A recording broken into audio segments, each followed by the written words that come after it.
laki-laki tidak bercerita. Ini konyol banget. Kita bahas yuk dalam episode Pernikahan Bahagia, dan kali ini bersama dengan saya, Pendeta Hendra Setia Prasaja. Happy couple, ini episode khusus nih untuk para suami, tapi istri-istri juga penting sih untuk mengetahuinya. Ada tantangan para suami yang tanpa sadar menjadi problemnya untuk merawat cinta. Jadi saya mau membahas soal tantangan para suami untuk merawat cinta. Apa itu? Yang pertama, banyak dari para suami nggak mencintai istrinya itu dengan detail.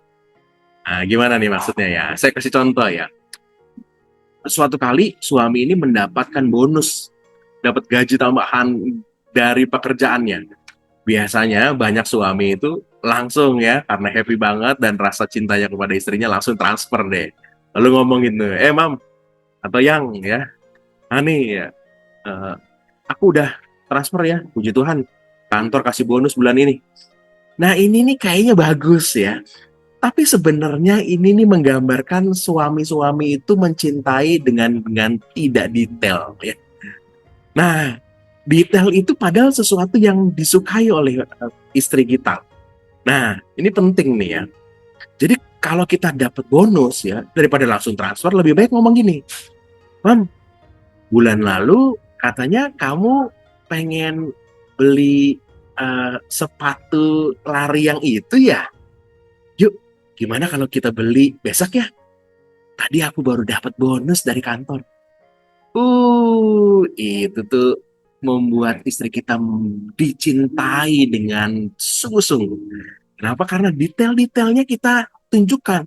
Transfernya sama, tapi dibarengi dengan perhatian kita pada apa yang istri kita inginkan. Dia pengen sepatu lari yang itu tuh ya. Juga kita mau memberikannya bersama-sama. Yuk kita cari bareng yuk. Itu tuh tanda bahwa kita mau sungguh-sungguh mencintai dia, menghadirkan sesuatu yang dia inginkan. Itu sesuatu yang luar biasa. Ya banyak orang mengatakan ya bergantung dengan bahasa cintanya ya. Sebenarnya kan obrolan soal language itu kan ya buat saya sih nggak sepenuhnya ya memang harus begitu dipisahkan. Ada yang physical touch, ada yang receiving gifts, nggak bisa ya, karena ada banyak sekali perdebatan, bisa saja bercampur dan lain-lain. Tapi uh, orang tuh bisa merasakan dicintai dengan pola-pola love language yang bisa bercampur. Jadi yang pertama, tantangan para suami dalam merawat cinta itu, tantangan yang pertama, suami-suami itu nggak mencintai secara detail. Yang kedua apa nih? Yang kedua menurut saya, kita nggak sadar kalau para suami nih, ini laki-laki nih, kita itu punya natur hunter. Gini ya, saya mau ngomongin ini. Jadi sering kali kita itu berhenti berusaha mencintai istri kita, dan ya udahlah, taken for granted aja lah, nggak ada usaha-usaha lagi gitu ya. Istri kita ini karena kita punya naturnya hunter ya gini, istri kita itu seringkali kita anggap sebagai tropi. Tropi itu saat dikejar ya, usahanya latihan dulu ya, kemudian ketika dikejar kita sungguh-sungguh, ada love bombing yang seringkali kita nyatakan pada dia, kita berusaha untuk memperhatikannya dengan detail, sampai dengan akhirnya dapet. Ya, ingat nggak masa kejar ketika belum pacaran ya? Kejar dia sampai jadi pacar. Akhirnya dapat ya. Nah, ketika udah jadi pacar, ya seringkali kita udah nggak seseru sebelumnya ya. Lalu ada yang juga udah ketika menjadi istri lebih lagi ya udah. As long my wife in the house, kita aduh ya udah eh, apa berhenti mencintai. Itu problem banget ya. Ini kan kayak tropi ya. Tropi itu kalau udah didapat, kita biasa apa? Kita taruh di lemari, ya. Kan nggak mungkin kan kita bawa-bawa terus tropi nih, tropi saya. Enggak. Tapi biasanya itu kita taruh di lemari, dan konyolnya laki-laki nih, para suami-suami hanya melihat lagi tropi itu, mengingatnya pada momen-momen khusus. Ulang tahun pernikahan, ulang tahun istri kita ya, gitu. Biar lagi, oh iya ya dulu nih aku tuh ngejar kamu gini dan itu loh, dan lalu punya acara khususnya. Itu tuh natur kita tuh hunter. Kalau udah dapet, kita tuh lupa untuk merawatnya dengan detail, merawatnya dengan total. Dan konyolnya banyak atlet ketika udah dapat tropinya, udah juara nih, nggak lagi menjaga staminanya, bahkan nggak meningkatkan performa, akhirnya hilang. Itu tuh problem banget. Dan ini tantangan bagi para suami untuk merawat pernikahannya. Jadi yang kedua adalah kita lupa kalau natur kita itu hunter. Ya. Yang ketiga nih, yang ketiga itu kita jadi lupa juga untuk mengenal natur pasangan kita. Suami-suami itu sering merasa dirinya itu sebagai provider dan protector. Itu kan bentukan dari Tuhan sendiri ya. Hipotalamusnya laki-laki itu ya, di mana segala sesuatu keamanan, kepastian, kenyamanan itu ada ya. Itu 2,5 kali lebih besar daripada perempuan. Jadi kita itu memang provider, protector itu yang menjadi natur kita. Nah perempuan cenderung untuk membantu ya, karena bentukan otaknya. Katanya itu kalau di otak tuh ada gray matter dan white matter ya. White matternya perempuan itu 10 kali lebih luas daripada gray matternya gitu. Jadi itu yang membuat dia itu cenderung untuk komunikasi ya, untuk ngobrol dan lainnya. Makanya perempuan tuh bener banget kata firman Tuhan ya, dia itu penolong yang sepadan, penolong ya, jadi naturnya itu nolong gitu. Nah kita itu kalau kita nggak paham jadi stres ya. Jadi misalnya nih ya, di rumah kita talang rumah tuh bocor ya. Nah istri ya ngasih tahu, Pap, itu talang rumah tuh bocor tuh. Aku panggil tukang ya. Naturnya istri mau menolong suaminya supaya nggak repot, dia panggilin tukang. Kita naturnya provider, protector. Kita ketika diomongin talangnya bocor, langsung dalam benak kita, gimana cara benerinnya ya?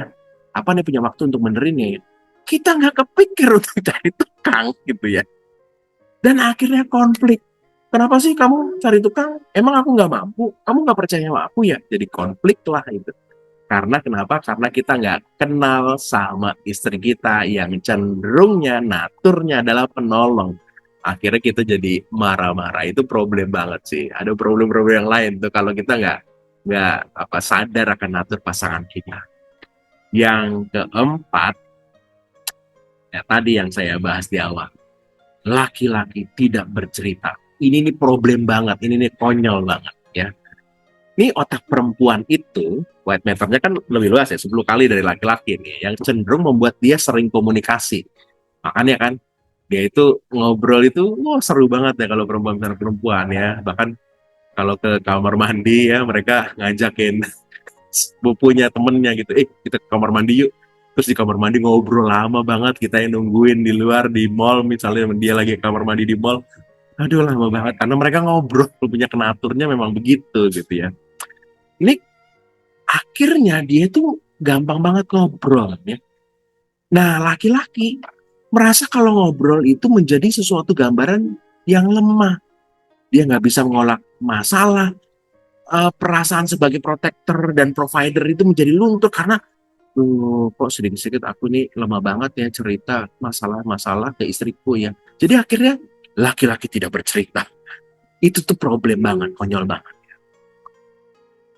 Ini seringkali kita tuh nggak sadar. Kalau kita punya problem atau sesuatu yang kita pandang kita nggak suka nih dari pasangan kita, ada beberapa sikapnya yang kita merasa nggak nyaman ya. Kita tuh diem, gitu. Laki-laki tidak bercerita. Itu tuh konyol. Ya. Kita tahu nggak bahwa apa yang kita nggak suka dari pasangan kita, kalau kita nggak obrolin ya, kita nggak ungkapkan, dia nggak tahu. Itu bukan makin lama makin hilang, bukan, tapi makin lama makin jadi karena kita tuh nggak tahu bersikapnya gimana dan dia mungkin jadi nggak nyaman, dia nggak sadar atau menjadi problem-problem baru gitu. Jadi penting untuk ngobrolin. Bahaya banget kalau kita malah ngobrolin di luar ya, curhat dengan perempuan lain gitu ya, dengan teman kantor ya, atau curhat di medsos kan jadi problem. Pas lagi curhat masa cocok banget nih teman curhatnya, malah jadi bahaya nih ke depan. Jadi cerita itu bukan menunjukkan kelemahan. Walaupun kita merasa provider, ya protector, cerita itu sesuatu yang bisa membuat pasangan kita nyaman karena natur pasangan kita begitu. So, jangan diam aja ya. Kita ceritain, cerita itu adalah sebuah usaha membangun cinta.